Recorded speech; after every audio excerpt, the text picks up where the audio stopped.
नमस्कार, super prime time में आपका स्वागत है। आपके साथ मैं हूं Sumera Khan. Super prime time में हम आपको दिखाएंगे देश दुनिया की हर बड़ी और अहम खबर, वर्ल्ड एक्सक्लूसिव और explosive news stories, world breaking news और वॉर ब्रेकिंग न्यूज सीधे युद्ध के मैदान से। तो शुरुआत सुपर प्राइम टाइम की वॉर ब्रेकिंग न्यूज के साथ जो आ रही है क्रीमिया से।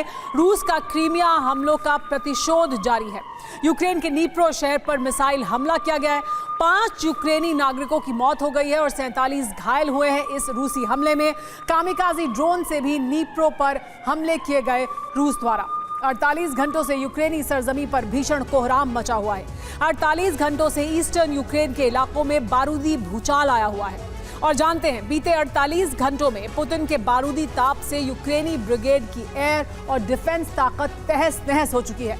बीती रात रूस ने पूर्वी यूक्रेन पर फिर से धावा बोला। इस बार रूस के परमाणु बम वर्षकों ने तबाही मचाई और यूक्रेन की धरती पर तैनात अमेरिकी डिफेंस सिस्टम को नेस्तनाबूद कर दिया। इसके अलावा रूसी डिफेंस ने ज़ेलेंस्की के आधा दर्जन से ज्यादा आसमानी जंगबाजों की बलि ले ली। और अब यह आशंका जताई जा रही है कि आज यूक्रेन में महाविनाश की रात है।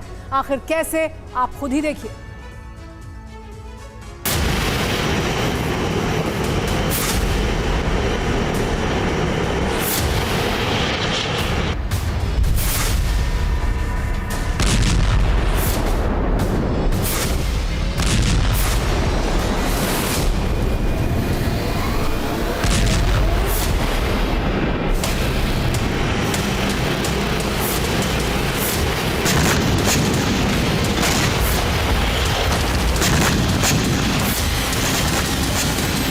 क्रीमिया फ्रंट को दहलाना।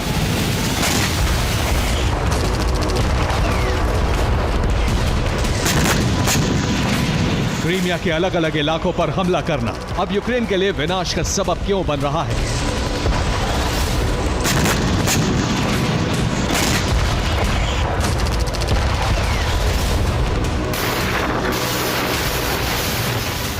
इसका अंदाजा आप ईस्टर्न यूक्रेन से सामने आई तबाही और विस्फोटक कोहराम की तस्वीरों से लगा सकते हैं।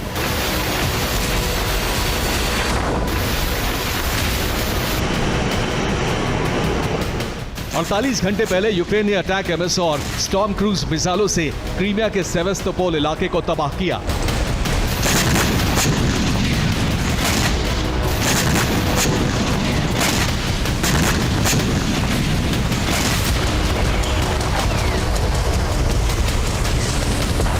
बस फिर क्या, यूक्रेन के इस हिमाकत से भड़के पुतिन ने बीते 48 घंटों में यूक्रेन के एयर और डिफेंस पावर को ही तहस नहस कर दिया।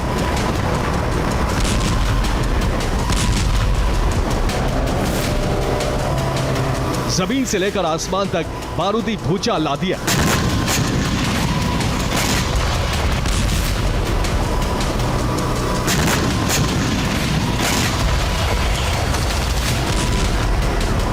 जानते हैं कैसे? ईस्टर्न यूक्रेन में रूसी वायुसेना ने परमाणु बम वर्षकों से तबाही मचाई। एटमी बॉम्बर के जरिए 3.3 टन वजनी ग्लाइड बमों से प्रहार किया। वहीं रूसी डिफेंस सिस्टम ने यूक्रेन के लड़ाकू विमानों को मार गिराया।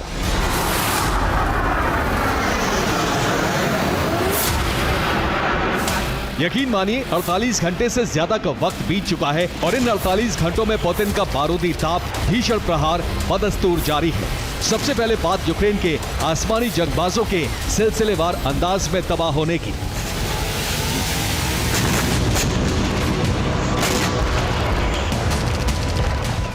दरअसल रूसी डिफेंस ने बीती रात यूक्रेन के एयर जोन में 9 सुखोई विमान नेस्तनाबूद किए।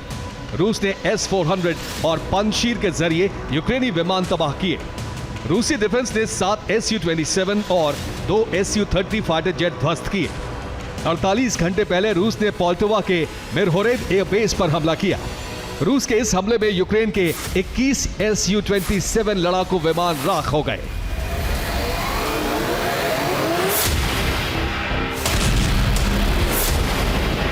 दरअसल पोल्टोवा के मिरहोरेद एयरबेस पर रूस ने स्कंदर मिसाइलों को क्लस्टर म्यूनिशन से लैस करके हमला किया। यकीन मानिए, चंद मिनटों के भीतर ही यूक्रेनी वायुसेना के 21 सुखोई लड़ाकू विमान मिरहोरेद एयरबेस पर खड़े खड़े राख हो गए।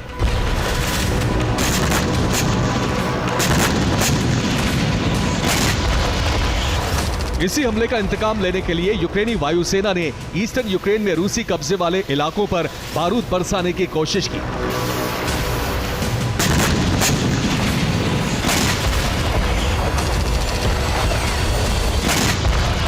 मगर पूर्वी यूक्रेन में तैनात रूस के S-400 और पंजशीर एयर डिफेंस सिस्टम ने चंद घंटों के भीतर यूक्रेन के 9 लड़ाकू विमान शॉट डाउन कर दिए। एक तरफ पुतिन ब्रिगेड ने यूक्रेन की एयर पावर को अपने विध्वंसक प्रहार से तहस नहस कर दिया, तो वहीं पूर्वी यूक्रेन के इलाकों में रूस के परमाणु बम वर्षकों ने ग्लाइड बम के जरिए बारूदी सुनामी ला दी।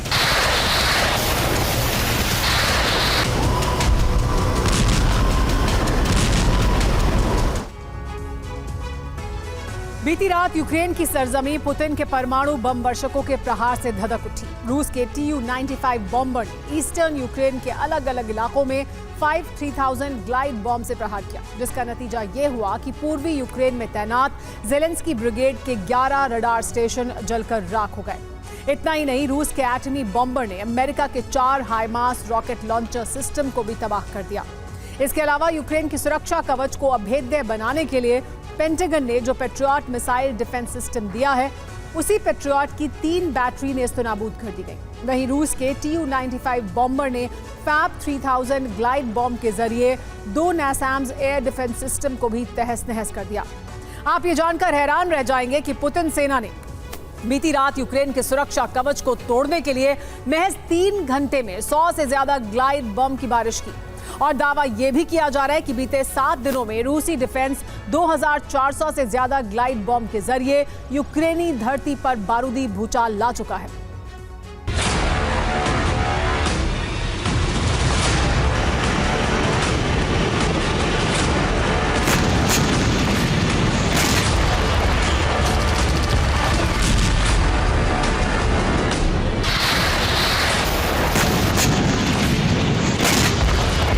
यकीन मानिए, एटमी बम वर्षकों के जरिए फैब 3000 के ताबड़तोड़ प्रहार से ईस्टर्न यूक्रेन का कोना कोना थर्रा उठा।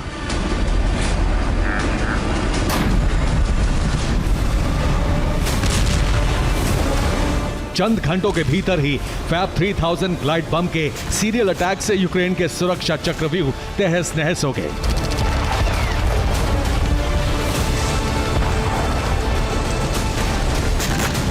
अब सवाल यह है कि रूसी डिफेंस का फैब 3000 यूक्रेन के लिए काल कैसे बना?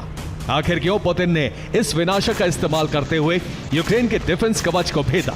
तो आपको बता दें कि फैब 3000 हाई एक्सप्लोसिव एयरक्राफ्ट बम है। इस विनाशक का कुल वजन 3300 किलो होता है। ये ग्लाइड बम 1400 किलो विस्फोटकों से लैस होता है। 1200 किलोमीटर प्रति घंटे की रफ्तार से टारगेट को हिट करता है। इसके एक प्रहार से 42 मीटर का इलाका तबाह हो जाता है।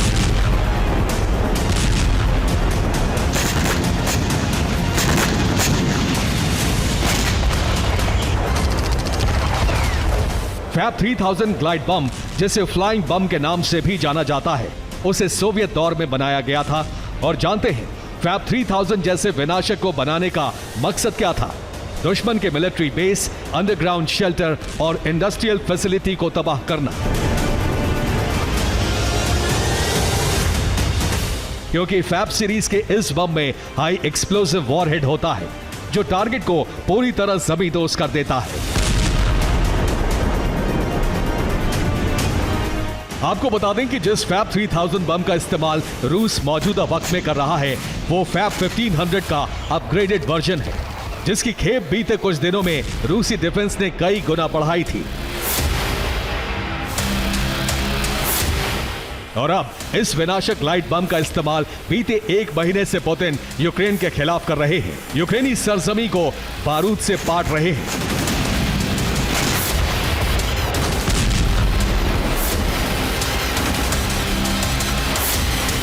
मतलब ये कि क्रीमिया पर अटैक कर ज़ेलेंस्की ने पुतिन को उकसा दिया।